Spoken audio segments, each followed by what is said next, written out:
Vamos abrir o texto sagrado, irmãos? Quero convidar você a abrir a palavra do Senhor na carta que Paulo escreveu aos Romanos, no capítulo de número 9.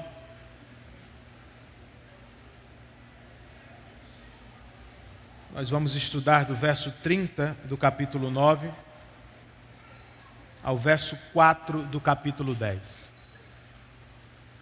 Durante a exposição do capítulo 8, muitas pessoas falavam comigo ao término do culto, super animadas, porque o texto tratava de sofrimento, perseverança, mas durante o capítulo 9 quase ninguém falava comigo. Meio que o povo saía correndo, sei lá, para não comentar. Mas eu espero que você tenha sido muito abençoado pelo capítulo 9, tanto quanto foi pelo capítulo 8. Para mim ele é um dos capítulos mais importantes de toda a Bíblia. Então hoje nós vamos estudar o finalzinho dele, do verso 30, e o comecinho do capítulo 10, verso 4. Você já ouviu falar sobre a síndrome de FOMO? O termo vem do inglês, Fear of Missing Out, o que significa medo de ficar de fora. E embora tenha surgido por volta da virada do século, a síndrome só ganhou mais destaque recentemente, no que chamamos de a era digital. Os especialistas observam que as pessoas não conseguem se desconectar das redes sociais por medo de perder algo importante. Uma nova tendência, uma postagem relevante ou coisa do tipo. O mais triste, porém, gente, é que não querendo ficar de fora do que acontece no mundo digital, elas acabam perdendo muito do que acontece no mundo real. Pessoas, momentos e oportunidades. Será que nos identificamos? Eu acho que o assunto é sério, bastante atual. Mas nesta manhã eu quero chamar a sua atenção para algo ainda mais sério. Os judeus, nos dias de Paulo, sofriam, e muitos crentes dos nossos dias sofrem com algo semelhante à síndrome de FOMO. Eles batalham tanto, trabalham tão arduamente para se manter no caminho da religião, que acabam às vezes tropeçando no evangelho da graça. Querem tanto agradar a Deus com o que fazem, que nem sempre percebem a grande dádiva que Deus já lhes deu em Cristo Jesus. Este é o assunto deste parágrafo. E por ora, eu quero ler com vocês só a parte A do verso 30. Romanos 9, verso 30, parte A, o texto inspirado registra: que diremos então? Vamos orar? Espírito Santo de Deus, esta é a Tua palavra. E agora que nos aproximamos dela, nós te rogamos, leva os nossos corações em Tua direção. Dá que sejamos submissos e obedientes à Tua voz. Ajuda-nos a caminhar pelo caminho de Tua palavra. E por favor, Senhor, não nos deixe tropeçar no evangelho da graça. É a maior dádiva das nossas vidas. Pedimos a assistência de Ti, Espírito, e fazemos isso em nome de Jesus. Amém.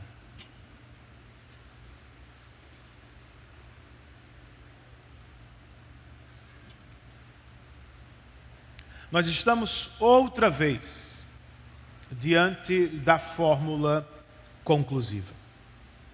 Que diremos então? O apóstolo, desde o início do capítulo, vem tratando sobre o povo de Deus. O povo de Deus é criação de Deus, é fruto da misericórdia de Deus, é fruto do amor do Senhor.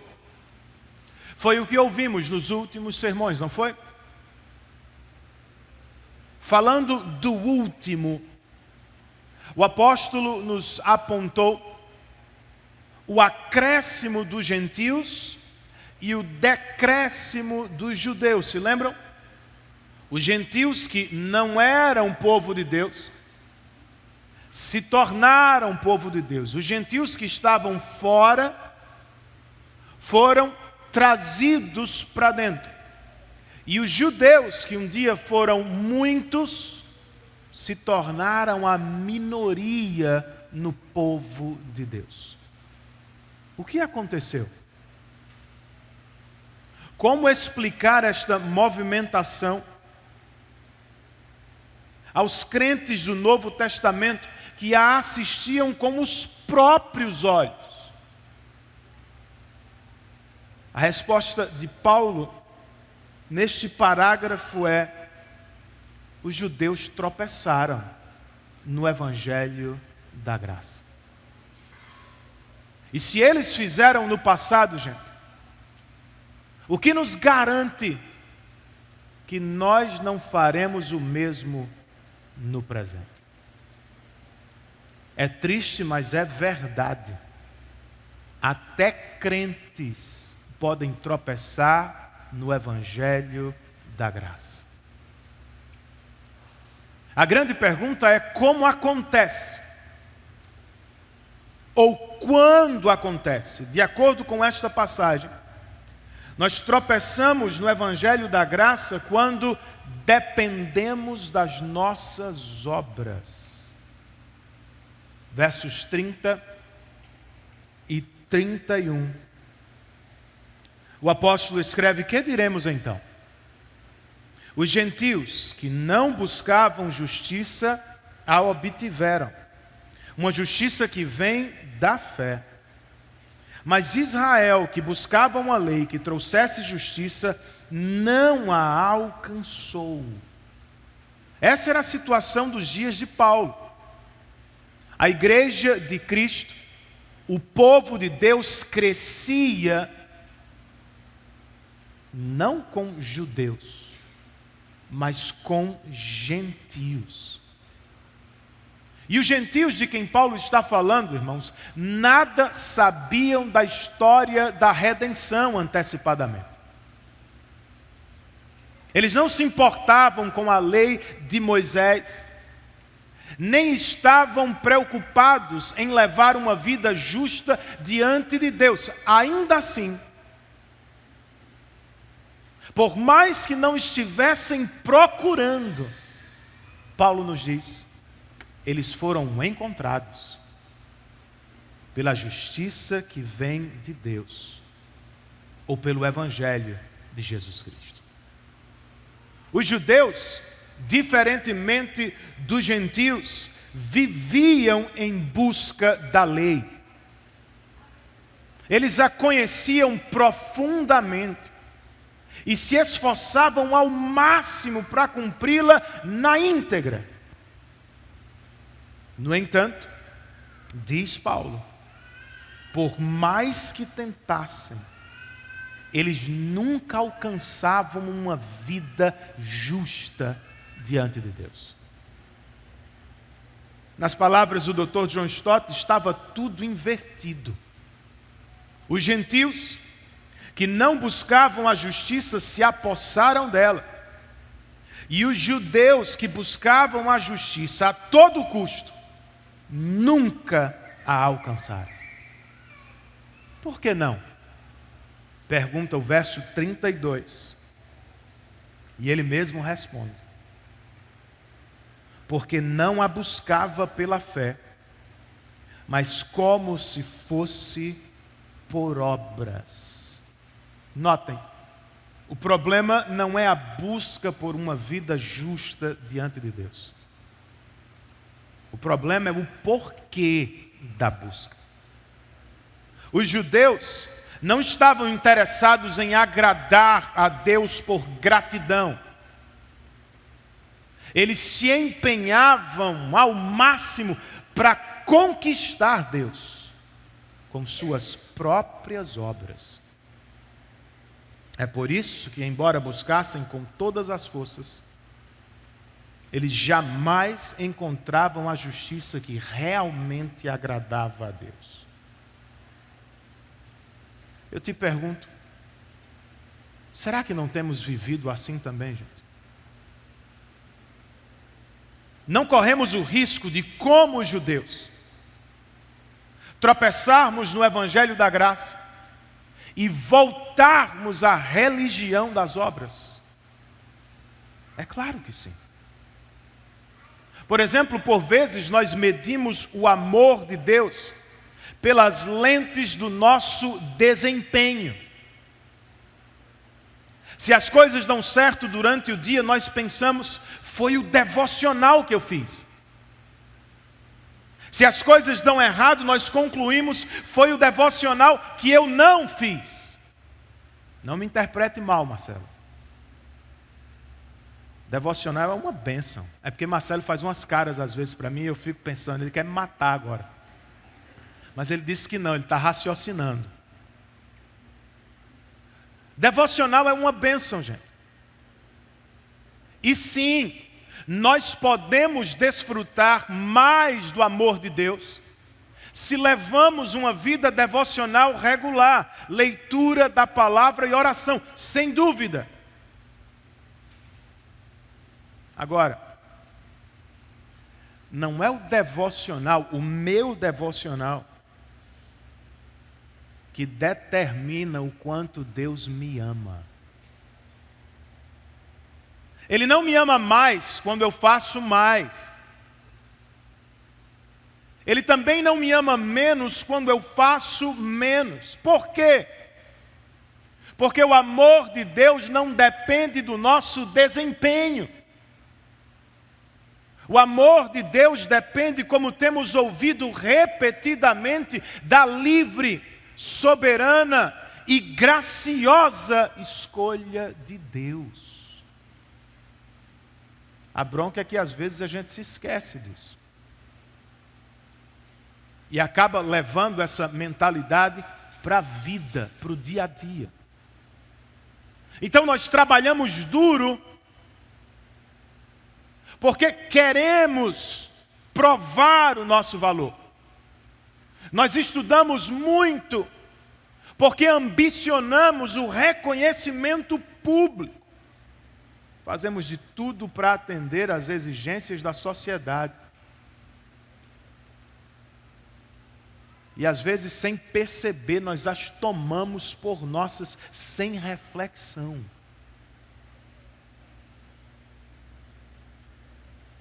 Mas isso não é vida no Evangelho, gente. Isso é vida na religião das obras. Nós precisamos lembrar sempre, nosso valor diante de Deus não depende do muito ou do pouco que fazemos, ou seja, das nossas obras. Nosso valor diante de Deus está sempre no que Cristo fez por nós na cruz. A obra que realmente importa é a dele. E foi no que os judeus tropeçaram. E foi o que os gentios receberam. Nós lemos, os gentios que não buscavam a justiça, a receberam. Anos atrás surgiu uma campanha evangelística que tinha por título Eu o encontrei. E a ideia por trás das milhares de propagandas era: você também pode encontrar a Deus. Não. Não. E não. Nós não o encontramos. Nós somos encontrados por Ele, por causa de nossa natureza. Não está em nós o buscar a Deus por Deus. Quando fazemos sozinhos, sem o Espírito, nós sempre o buscamos por nós. Nossa cura, nossas bênçãos, nossa família, nosso bem-estar. É o que o apóstolo está condenando nos judeus. Não foi o que vivemos, eu espero, como os gentios que Paulo descreve aqui, nós não estávamos sequer procurando. Não pedimos absolutamente nada, mas Deus, por pura graça, nos encontrou com o evangelho de seu Filho. Pastor, então buscar a Deus, ou buscar uma vida justa diante dele não tem valor? Tem sim. Uma vez que somos encontrados e regenerados pelo Espírito, nós não vivemos mais para nós, para nos agradar. Nós não desprezamos mais a lei de Deus. A lei de Deus que antes sequer conhecíamos, torna-se o nosso grande manual de vida. É a isso que os reformados chamam de o uso didático da lei. Só que tem um detalhe. Nós não buscamos a lei para colocar Deus contra a parede dizendo: eu obedeci, agora você tem que me abençoar. Isso é absurdo do ponto de vista do Evangelho. Nós estudamos a lei porque cremos que ela nos aponta o caminho da vida feliz. Nós conhecemos a lei, nós praticamos a lei, não para conquistar, mas para agradecer e agradar aquele que nos salvou por pura graça em seu Filho Jesus. Não era como os judeus viviam nos dias de Paulo, e infelizmente não é como muitos crentes vivem hoje. Por isso tropeçam no Evangelho da Graça. E de novo, nós também podemos tropeçar. Quando, gente? Nós tropeçamos no Evangelho da Graça, quando dependemos das nossas obras. E nós tropeçamos no Evangelho da Graça quando rejeitamos a Cristo. Pastor, é possível? Claro que é. Ao final do verso 32, o apóstolo escreve: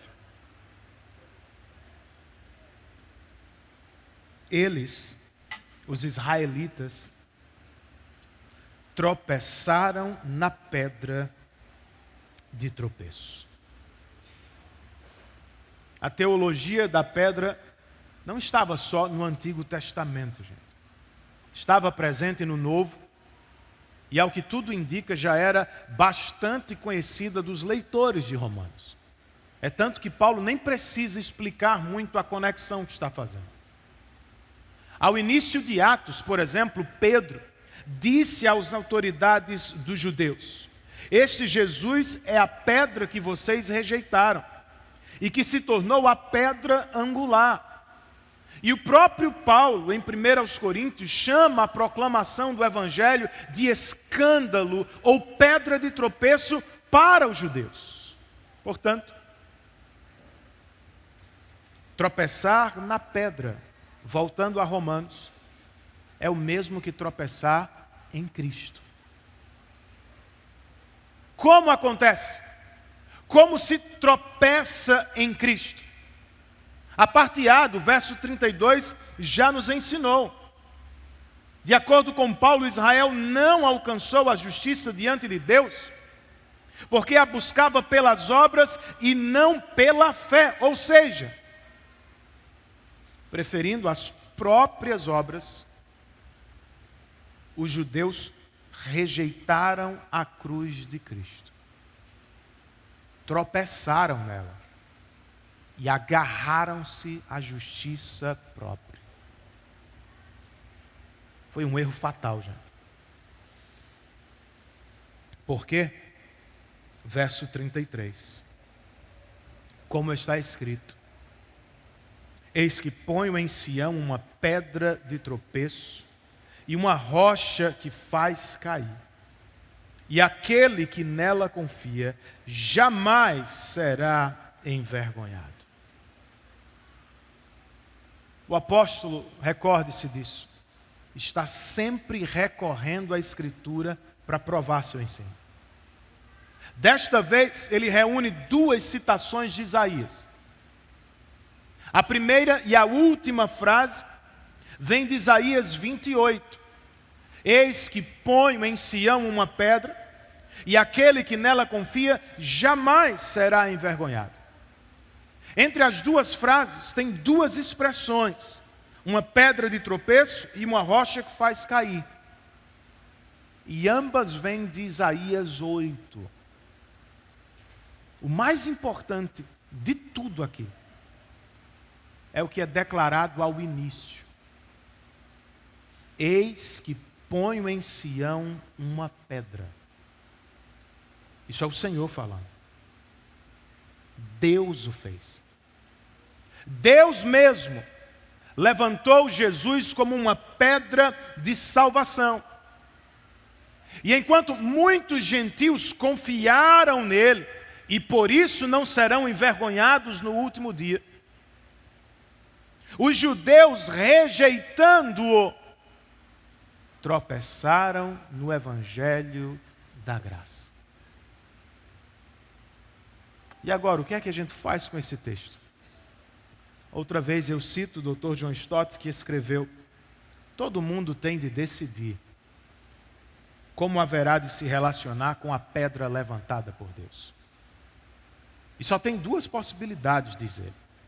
Uma é colocar nossa confiança nele, em Jesus, e fazer dele o alicerce das nossas vidas. A outra é esfolar as canelas na pedra, tropeçar e cair. Sim, você ouviu corretamente. Stott escreveu, e eu citei o verbo decidir. Alguns odeiam o verbo, porque ele parece dar ao homem todo o poder para se salvar. Outros se utilizam do verbo para apontar o que chamam de contradições na Bíblia. Perguntam, afinal, quem decide? Deus ou o homem?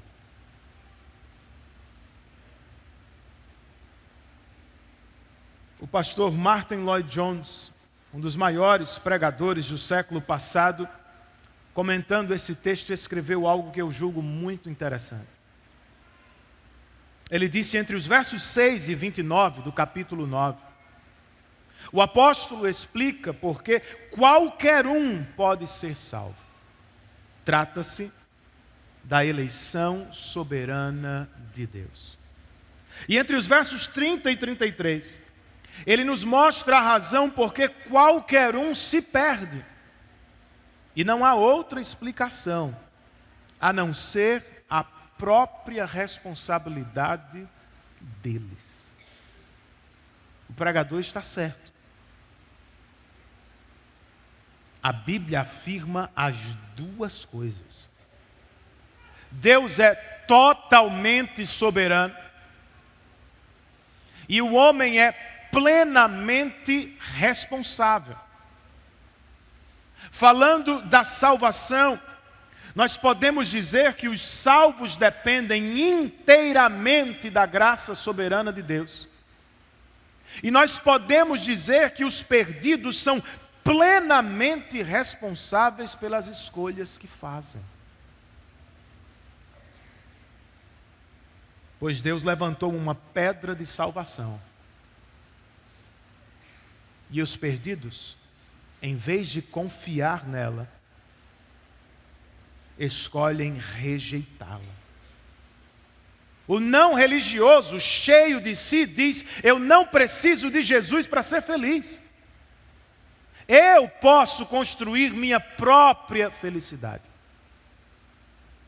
O religioso, também cheio de si, Como os judeus, os dias de Paulo dizem, eu não preciso de Jesus, eu dou conta.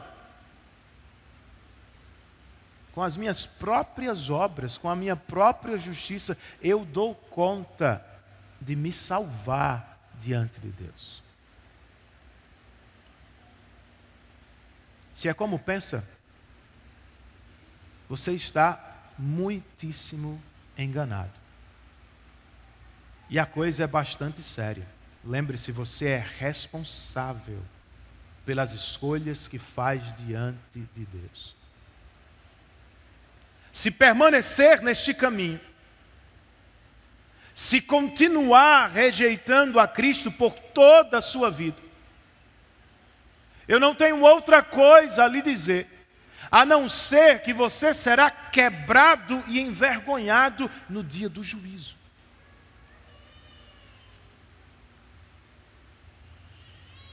Por mais forte que pense que é, você não é forte o bastante para a justiça de Deus.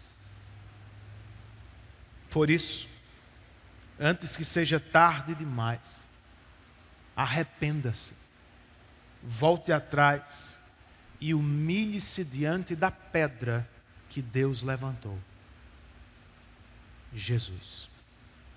Para tanto, entenda, você precisa, para abraçar Jesus, você precisa rejeitar a justiça própria. Se lembram do ladrão da cruz? Do que ele pediu a Jesus? Lembra-te de mim quando entrares no teu reino. E o que Jesus lhe disse? Hoje mesmo estarás comigo no paraíso. Recordam-se do texto? Já fizeram o exercício de imaginar como foi que aquele homem chegou no mesmo dia ao paraíso? Alguém à porta do paraíso pode ter lhe perguntado, amigo, por que eu deveria deixá-lo entrar aqui? O que será que ele disse, gente? Eu duvido que tenha dito, eu mereço entrar porque eu conheço muito. Ele não conhecia absolutamente nada. Não havia andado com Jesus como os discípulos. Talvez nunca tivesse ouvido um sermão sequer de Jesus. Eu também duvido que ele tenha batido no peito e dito, eu mereço entrar, pois sou um homem bom. E fiz muitas boas obras na vida. O camarada morreu pendurado numa cruz como um criminoso.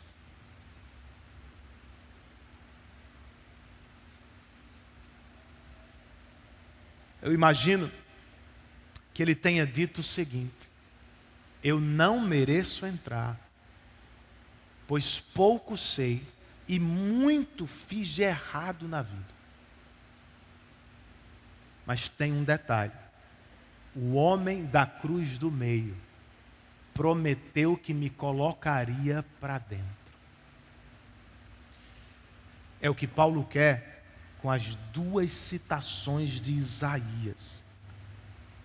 Enquanto muitos religiosos e não religiosos, por pensar que não precisam de Jesus, o rejeitam, muitos outros pecadores confessos se lançam sobre ele e confiam nele de todo o coração.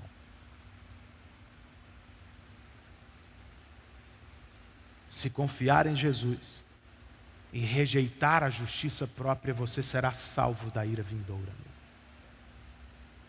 Mas se rejeitar a Jesus e confiar na justiça própria, você terá tropeçado no Evangelho da graça.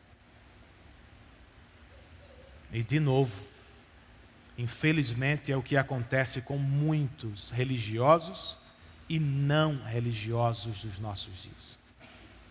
Eles tropeçam no Evangelho da graça. Nós também podemos fazer. Quando, pastor? Nós tropeçamos no Evangelho da graça quando dependemos das nossas próprias obras. Nós tropeçamos no Evangelho da graça quando rejeitamos a Cristo. E nós tropeçamos no Evangelho da Graça para terminar quando nos tornamos fanáticos.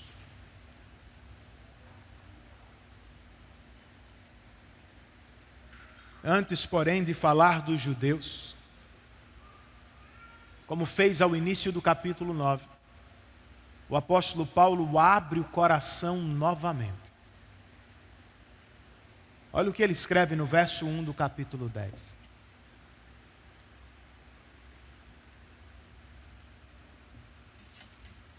Irmãos, o desejo do meu coração e a minha oração a Deus pelos israelitas é que eles sejam salvos, não condenados, mas salvos. A questão para Paulo não é apenas doutrinária, gente.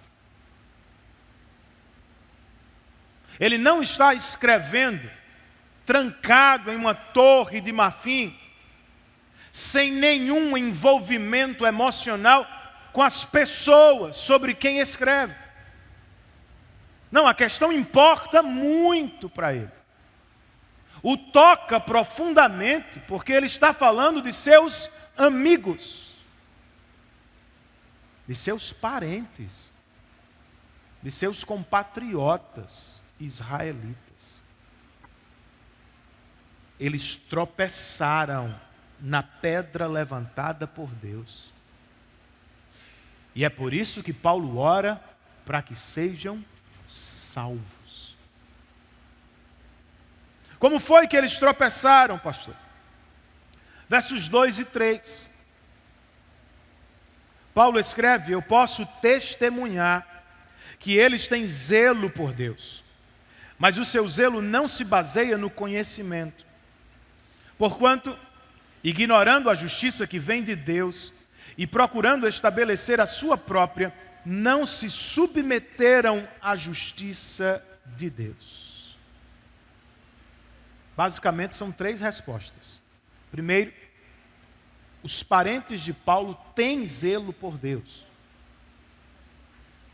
mas o zelo deles não se baseia no conhecimento. Em outras palavras, eles são sinceros, mas estão sinceramente equivocados. Um comentarista escreve: a palavra mais adequada para zelo sem conhecimento é fanatismo. Outro acrescenta: o fanático é aquele que perde de vista para onde está indo, mas redobra os esforços para chegar lá. Ele está cheio de zelo, mas não sabe exatamente por quê. É o que vemos na segunda resposta de Paulo. Porquanto, ignorando a justiça que vem de Deus e procurando estabelecer a sua própria. Os irmãos de Paulo, como já ouvimos, rejeitam a obra de Cristo e confiam em suas próprias obras. Eles não aceitam a justiça que vem de Deus. Insistem em procurar estabelecer a justiça própria diante do Senhor. Por isso, a terceira resposta dele: eles não se submeteram à justiça de Deus. É claro que não, gente. Orgulho e justiça própria tornam a submissão impossível. E por que deveriam ter se submetido à justiça de Deus?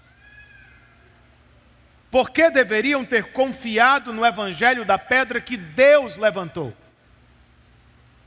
A resposta está no verso 4 do capítulo 10. Porque o fim da lei é Cristo, para a justificação de todo o que crê. Fim, ou telos, no grego, pode ter 2 significados. Um fim tem o sentido de alvo, O apóstolo estaria nos dizendo que Cristo era o alvo para o qual toda a lei apontava. Outro significado é fim no sentido de conclusão, término de algo. Ele estaria nos dizendo que Cristo aboliu a lei de Deus. Mas Cristo não aboliu a lei de Deus como vontade de Deus para o seu povo. Na verdade, Ele a cumpriu no lugar de seu povo. Como segundo Adão, Ele acertou onde erramos e assim nos vestiu com sua justiça diante de Deus. Ao mesmo tempo, a lei apontava sim para Jesus. Como, gente? A lei de Deus grita acerca da nossa necessidade por um Salvador. E é por isso que Paulo chama os israelitas de zelosos sem conhecimento. Estudando tanto a lei, eles nunca viram nela o conhecimento do pecado. Estavam trabalhando sozinhos. Se esforçavam muito, mas sozinhos. Viviam como se pudessem adquirir justiça diante de Deus. E assim, nesta busca, muitos deles tornaram-se fanáticos. Que o mesmo não aconteça entre nós. Nos dias que Jesus apareceu na Palestina, as pessoas mais fervorosas e fanáticas eram os fariseus. Os fariseus eram os separados. Eles se apartavam da vida comum do povo e se consagravam à busca de uma vida justa, perfeita diante de Deus. Curiosamente, porém, quando a verdadeira justiça de Deus veio para salvar os pecadores, os fariseus a mataram na cruz do Calvário. Por quê? Paulo nos diz aqui: porquanto, ignorando a justiça que vem de Deus e procurando estabelecer a sua própria, eles não se submeteram à justiça de Deus. Não lhes aponte o dedo como se você estivesse muito longe deles. Nós não estamos completamente livres deste perigo. Nós não vivemos acima da possibilidade de cometer este pecado. Por natureza, lembre-se, nós não somos ateus. Nós somos religiosos. E é aqui que mora o problema, pois por natureza também nós não somos santos. Somos pecadores. Sem a ação iluminadora do Espírito, nós não temos condições de ver a justiça de Deus, Cristo. Tudo que vemos é a justiça própria. Então, no trato com Deus, nós usamos a religião para conquistá-lo, para obrigá-lo, para manipulá-lo. No trato com os outros, nós os sobrecarregamos com regras, exigências, fardos pesadíssimos que nenhum homem dá conta de carregar.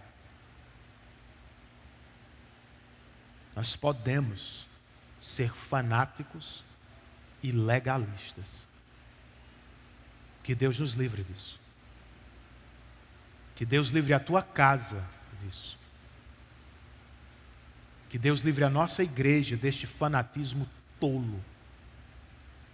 Eu chamo de tolo, irmãos, porque de acordo com a Bíblia, todos os nossos atos de justiça própria são como trapo de quê? Imundos.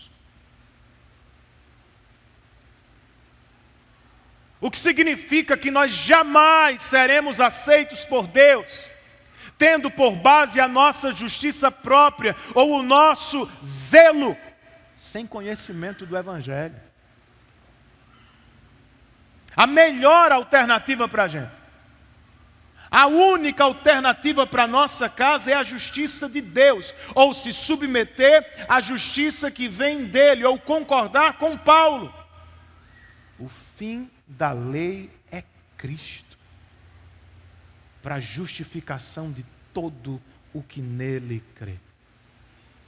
Quer usar a lei de Deus da maneira correta? Use-a não para barganhar com Deus como se você fosse o cara. Use-a para se ver no espelho da santidade de Deus. Este é o uso didático da lei. A lei fala de quem realmente somos. Nós gostamos muito de nos comparar uns aos outros. E assim é fácil, sempre vai ter momentos em que você é melhor do que os outros. A lei não nos deixa fazer isso. A lei nos pede para fazer uma comparação com Deus e com sua santidade. E toda vez que a gente faz isso, a gente está em falta. E assim a lei, como um bom professor, toda vez que nos apresenta quem somos, nos envia correndo para a cruz de Cristo, como se estivesse pregando. Parem de tentar conquistar a justiça diante de Deus na força do braço. Vocês nunca vão conseguir. Olhem para Cristo. Sejam humildes e confessem. Somos pecadores diante da lei de Deus. E assim, pela fé e por pura graça de Deus, vocês serão vestidos com a justiça de Cristo. Pastor, mas e o zelo? É errado desejar ter zelo no Senhor? Não, não é errado. A propósito, Jesus disse aos crentes mornos de Laodiceia, lembram lá de Apocalipse? Que estava a ponto de vomitá-los. Tenha medo de levar uma vida cristã medíocre, indiferente. De forma alguma isso agrada a Deus. Jesus nos quer zelosos, nos quer ardendo de zelo no coração, só que não é zelo sem conhecimento. Invertendo uma expressão que é atribuída a Jonathan Edwards, nosso zelo precisa de fogo no coração, de paixão, mas também de luz na mente, de conhecimento. Quer ter zelo com conhecimento, zelo para a glória de Deus? Por que não aprendemos com esta passagem?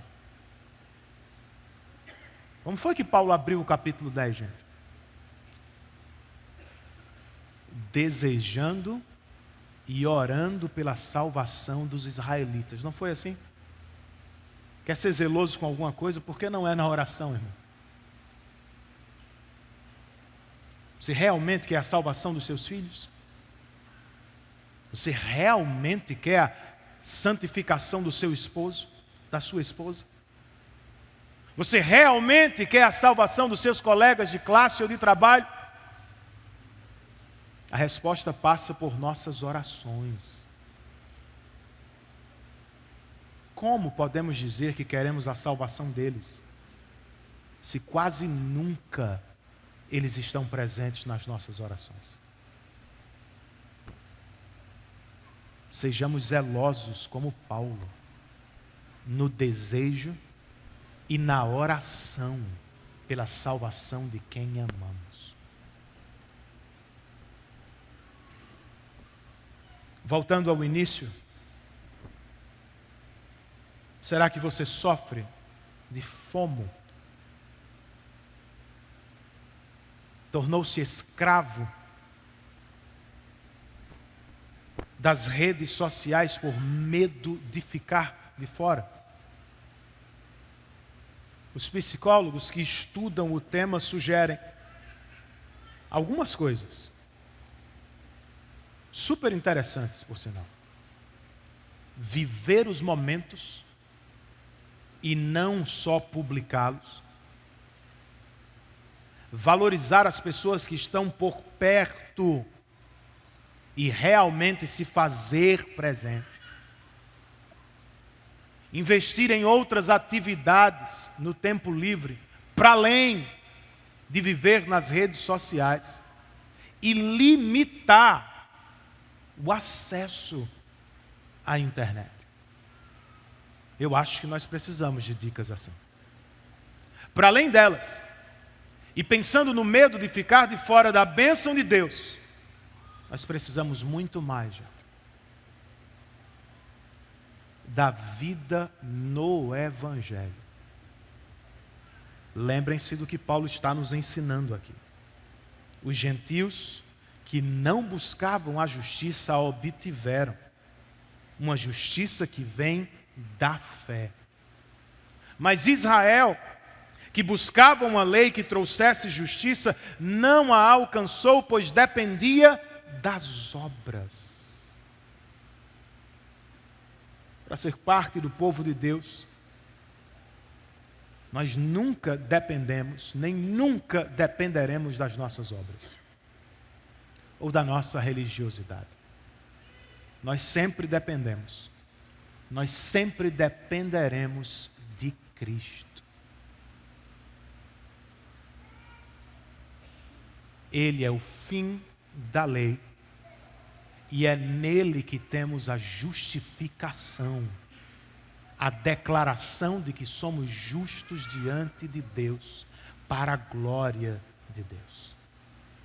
Se nunca fez, e se o Espírito Santo está lhe dando vida interior no coração, clame a Deus por salvação. Deposite a sua confiança em Jesus e confesse a sua justiça própria. Você não se basta, você não dá conta, você precisa do Salvador. E quem sabe hoje é o dia de sua salvação. Feche os seus olhos comigo. Tome um tempo para orar ao Senhor. Quem sabe confessando os seus pecados, sua dependência de suas obras, a maneira como você trata os outros mediante as obras. Clame a Ele por salvação, se é a primeira vez que você ouve, compreende e se sente chamado por Deus ao Evangelho.